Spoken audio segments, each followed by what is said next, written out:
Hi, I'm Chef Lynn and welcome to the Flavor Secrets Kitchen. Today, let's take a crack at the Tarte Tatin. The Tarte Tatin is a beautiful upside down apple pie with only one crust. It was invented by the Tatin sisters in Sologne, France a long time ago and has been a very popular and favorite dessert in France since then and also here in the US. It looks very elegant, but it's very simple and tasty, so I think you're going to love learning how to make it. First of all, we just need to make the crust. So we only have 4 ingredients for the crust. Don't let this scare you because this crust has a high fat content, so it's very easy to roll and very easy to work with. So first of all, we need a cup of flour. I didn't measure this out because I wanted to make sure that you understood how to measure a cup of flour. It sounds simple, but I can't tell you how many times I've seen people go like this and say, okay, there's a cup of flour, when it's really not. What you should do is spoon the flour into your measuring cup until it's full to overflowing. Then take the handle of your spoon and level it off. Now that is a cup. So let's put that cup into our bowl here. Then we need a ½ teaspoon of salt, which I'll just kind of sprinkle around so that it will mix in evenly. We need 1/4 cup of very cold water and 1/2 cup of very cold butter. This is key. Make sure you've just taken your butter right out of the refrigerator. And it's pretty convenient because 1/2 cup is 1 stick. So we're using whole butter here, and what I want to do is just cut it into little tiny pieces and sort of distribute it around the flour. So give me just a second to do that. Cut these pieces up, and actually they don't have to be so tiny.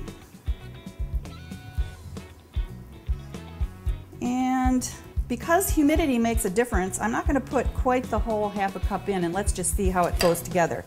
Then you have to use your hands, so make sure you have nice, clean, freshly washed hands. And just start, can you see how I'm pressing this butter together? Okay, I think this will be okay, so let's go ahead and put the rest of the butter in. The more butter, the better, right? Okay, and now I'm just going to continue to press this with my thumbs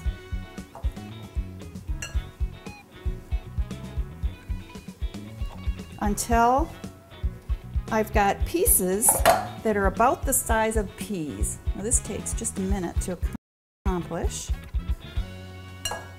Now to get this water cold, or to make sure that it was really cold, I actually put an ice cube in it for a few minutes while we were waiting to start here. Okay, then I'm going to, when this starts to stick together, I'm going to make like a little well in the middle and take my cold water and dump it in the middle.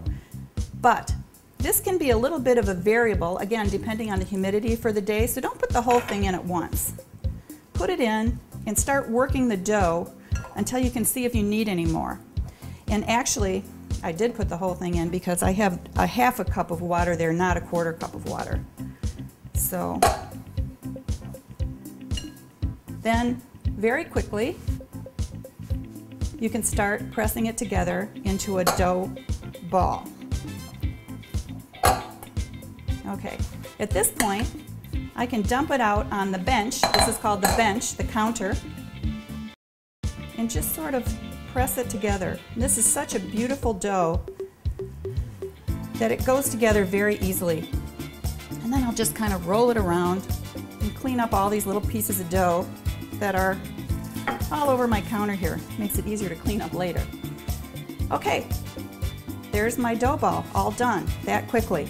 Now I have a piece of plastic wrap here, and what I'm going to do is put that ball right inside the plastic wrap, wrap it up so it won't dry out, and then stick this in the refrigerator while we make the filling. This is a bench scraper, and it's very good for cleaning up. As I said, this was the bench, for cleaning up the bench. So you can use this to move the dough and then just wipe it up with a cloth. So I'll be right back. Let me stick this in the fridge. Okay, our dough has been chilling in the refrigerator for about 20 minutes, but still keep it covered because we don't want that dough to dry out. If it dries out too much, it won't roll out very easily. So now we need to prepare our filling. It's really important with this tart that everything is ready when you start to cook it. So you need to do something that we call in the professional world mise en place. Mise en place is a French term for having everything in its place and ready to go. So you can see that the filling for this tart is really very simple. Everything is right here. It's butter, a cup of sugar, 5 Granny Smith apples. These are Granny Smith apples. They're very tart and delicious for pies. Not real super sweet, even though we add quite a bit of sugar to it. And then we have a little more sugar and butter set aside for afterward.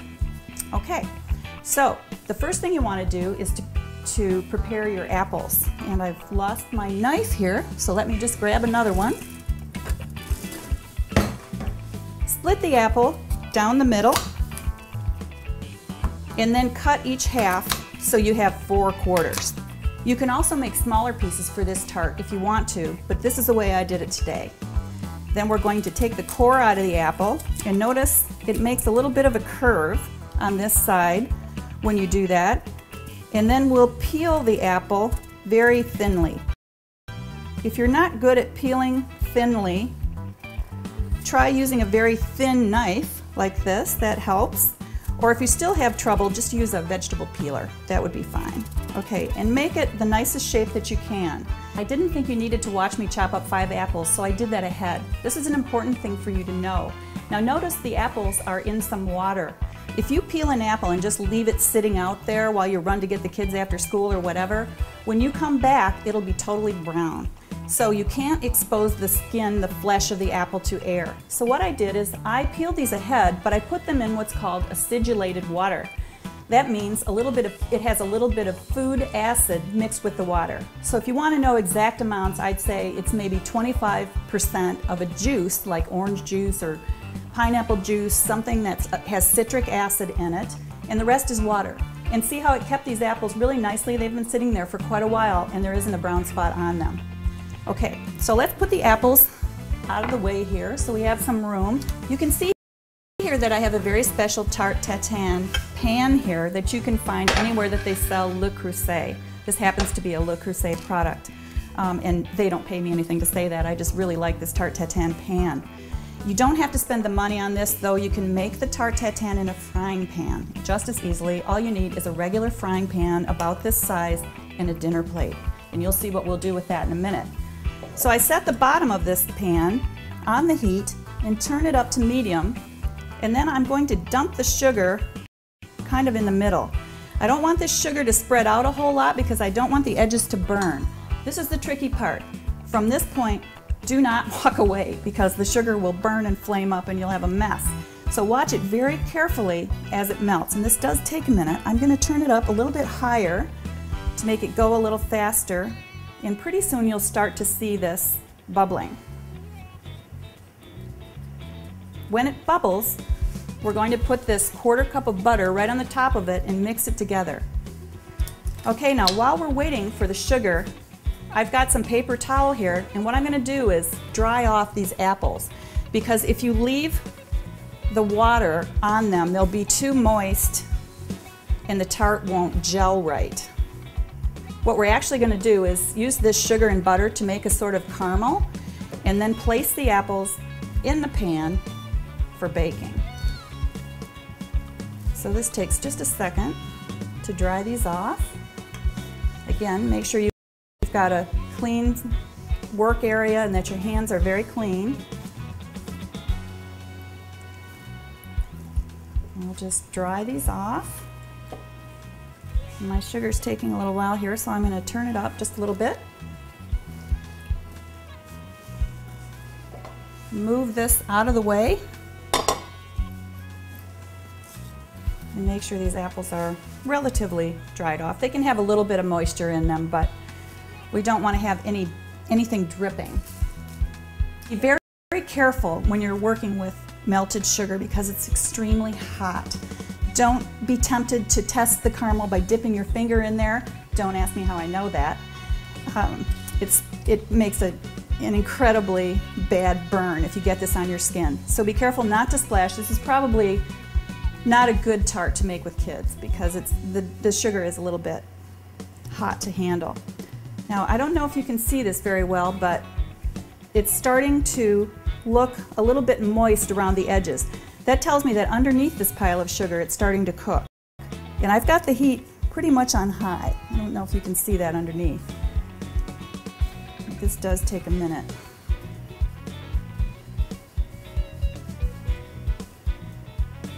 It's a little bit problematic to go do anything else at this point because you have to watch the sugar so carefully. But in anticipation, as I keep my eye on that out this side of my head, I'm going to go ahead and roll out this dough. You need a little bit of flour. Just take a little bit, sprinkle it on the bench, and place your dough there. And then I thought, because we're making a French tart, I'd use a French rolling pin. So this funny shaped rolling pin is just called a French rolling pin. Let's move this over here so I don't knock it on the floor. And then you see when I picked this up, there was no flour underneath it, so I'm going to put just a little bit more. Okay. Now here I see this, the edges of this starting to brown, so I'm going to push some sugar out over those edges so they don't burn. And just let it continue to melt. It takes a little while to get it started, but once it starts to melt, it'll go really fast, so you have to really keep an eye on that. So I'm going to turn this over again so I have some flour on the top and some flour on the bottom. And this is just a great dough because it's really easy to roll out. Just make sure you always have flour under it and a little bit of flour on top. Now over here, I could smell that burning, so I'm going to stir in the edges, excuse me, so that I don't get any burning from the sugar. Now you can see it start to smoke. That tells me it's getting a little bit too hot. So I turned the fire down. This is the only tricky part about this tart. Okay, now we can let it sit there a little bit longer. It smells just fine. You can tell if it's burned because it will smell burned. So don't worry about whether or not you'll know. And it'll also be too dark in color. What I'm looking for is to have the entire thing melted. Now again, remember I said how hot that was? So here, I can use this spoon. If you need to take any off of your spatula here, please use another utensil to do it. Don't be tempted. Okay, so we can just let that sit there another minute and continue to roll out the dough. Now, a professional pastry chef would move the dough and not the paddle. I remember when my grandma used to make pies, she would always go like this and like that. It really doesn't matter which way you do it, but just keep rolling it in different directions so that you get a nice circle. And my goal is to have that circle pretty much equal the size of this bottom pan. Okay, so I'm just continuing to stir in the edges.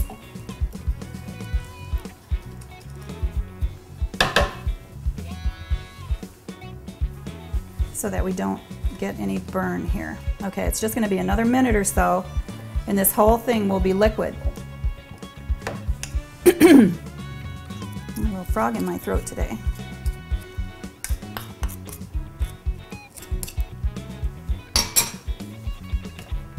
Okay. Whenever you stir something, you cool it down. So try not to stir it any more than you have to. That's why I kind of keep putting the spatula down and walking away and still keeping an eye on it though. Okay. So I'm going to put just a little bit of flour under that wet spot, and this is ready to go.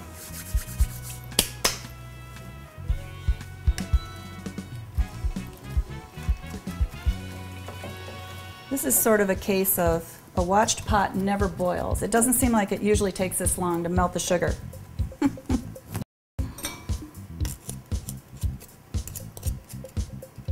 It's hard most of the time to resist stirring, but just keep an eye on that. Keep an eye mostly on the edges. And it's coming. You can see here along the edges, it's totally liquid here. So again, we can push that out a little bit until the whole thing melts.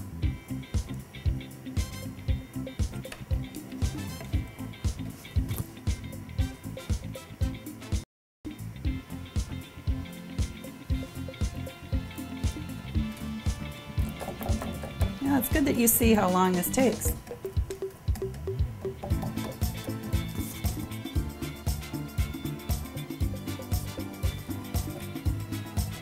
This is a great tart to make in the fall when the apples are really wonderful, especially here in Michigan. We have huge, beautiful apple orchards. And crisp tart, any crisp tart apple that you can find will make a great Tarte Tatin. Okay, we're almost there. We don't want to have any pieces, any little hard pieces of sugar in here. They should all be melted. And we're almost there. I've got this heat, as you probably noticed, turned up a little bit. Now we're starting to smoke, so I'll turn it down. And now I can stir in the big pieces, and they should melt within about 30 seconds.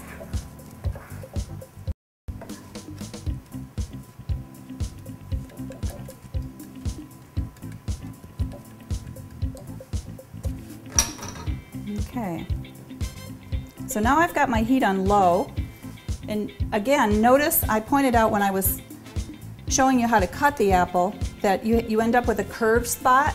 Now remember that this is going to be an upside down cake. At this point, when it's almost all caramelized, we can turn off the heat because the pan remains hot. That's called carryover cooking. The pan will continue to cook the apples, and now I can stir those in until we don't have any pieces left. Okay, so back to my apples here. See how we have a curved side where we took out the core? That should be up because this is what we want the tart to look like. We want the outside of the apple to be up when we're finished. And we're going to flip this tart before we're finished. So we'll take the apples. Oops. I got carried away talking about the apples there and I forgot to put the butter in. So first, put a quarter cup of butter in and stir it together. And this is what makes the caramel. Butter and sugar. Just stir it around until the butter melts. And remember, the heat is off now and the pan is still very, very hot. So you want the butter to distribute all around the sugar. And then we'll take these apples, curved side up, and set them around the pan. We want them to be close together, and we'll make a circle around the pan. Try and keep them righted. Sometimes in the slippery caramel, they'll move around. Okay, so we've got a circle around the outside. And because this is still boiling, it's pretty hot underneath there even though the burner's off. I'm going to put my mitts on and move this over so that it won't overcook. Okay, then I'm going to take some more apples and fill in the middle. You can kind of push the apples out on the outside in order to get a good circle in the middle.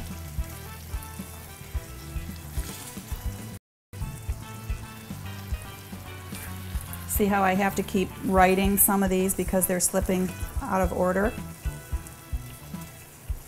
They're slipping out of my circle. It doesn't have to be perfect, don't worry about that. Just try to fill in all the spaces because as these apples cook, they'll kind of collapse down into the middle. Now this is all a little bit variable according to the size of your apples. So in this case, I think I'll just leave it like that. Sometimes if you have a big gap between the apples, you might want to take your knife and cut some little pieces and just fill in those spots so that the entire surface is covered with apple. Then take one last run around and make sure that they're all straight. Once your apples are in the position you want them, it's time to sprinkle a little more sugar on the top. 3 tablespoons, I believe it says in the recipe. Just sprinkle it evenly all over the apples. And then dot this area with butter. And dotting with butter means just take little bits of butter and distribute them evenly, or relatively evenly as you can, around the top of the pan. So we got a little butter, little tiny more bit of butter all over the whole thing. This will make the apples taste really, really good. Okay, now that we are finished with that, we can put the crust on the top.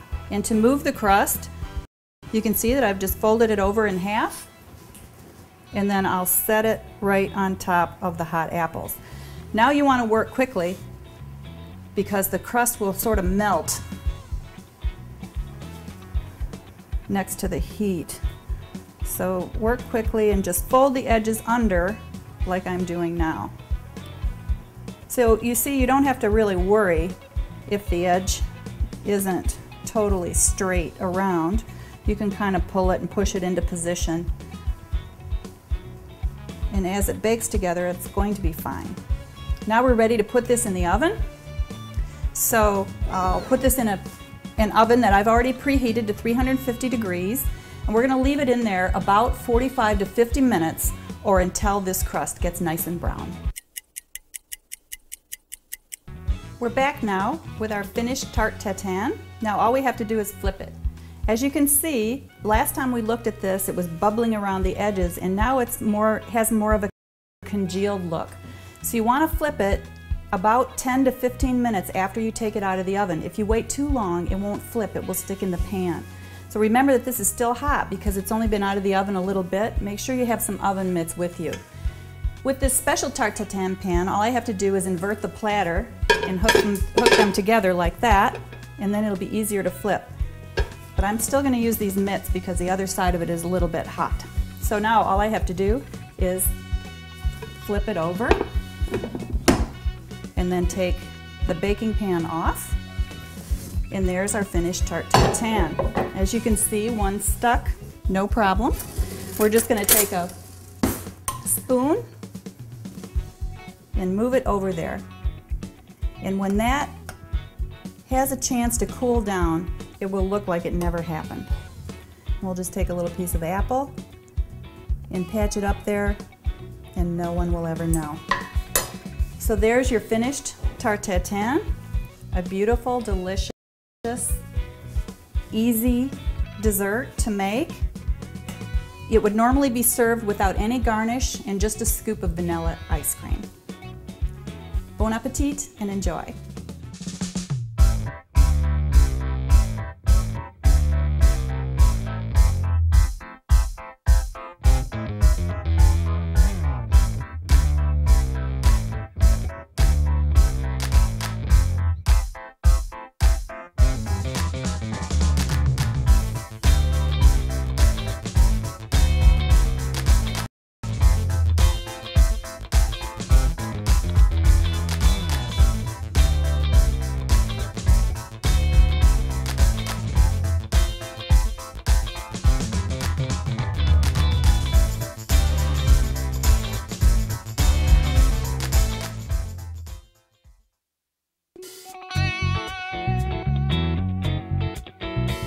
Here's another quick flavor secrets technique, something that's possibly been puzzling you. What I'm going to show you today has to do with washing parsley and making it sprinkle really nicely. This is Italian flat leaf parsley, looks like this, and what I've done is I've just picked off the leaves. We don't want to include the stems because the stems can be a little bit bitter. Okay, so I've made a little pile of leaves, and then to chop it, we want to use the French roll technique, which is holding the tip of the knife down, making a claw with your hand, and then just quickly chopping through the parsley. You need to go through this several times. Look at the difference between this and this. This is one chopping. This is about 8 or 10 choppings. So I'm just going to continue. You can also put your hand on the top of the knife and do it really quickly this way. Continue going through, going through, going through. I've already chopped some here, so for the moment we'll use that pile. So you can see that this parsley is all clumpy and it doesn't sprinkle well. So what I'm going to show you will change that. Just take a clean washcloth or something that's a little bit thick. Don't use too thin of a towel for this because it'll tear. Don't ask me how I know that. So just take, I think a washcloth is probably the best thing I can recommend to you, and roll up the parsley inside it. Then turn on the cold water and get it wet. Now I know this seems counterproductive. It seems like if you have something that's too moist, doing this wouldn't dry it, it would just make it worse. But in fact it makes it better. So what I'm doing is I'm letting the cold water soak the towel, and then I'm wringing it. And as I'm wringing it, you can see this green coming out, and that's the chlorophyll coming out. It's what causes the parsley to clump together. So now when I open it up, voila, the parsley is dry and sprinkles beautifully. You can use it for a great garnish. Its color is beautiful, it makes a nice contrast, and it's also really tasty. So this has been another quick Flavor Secrets technique. Thanks for joining us.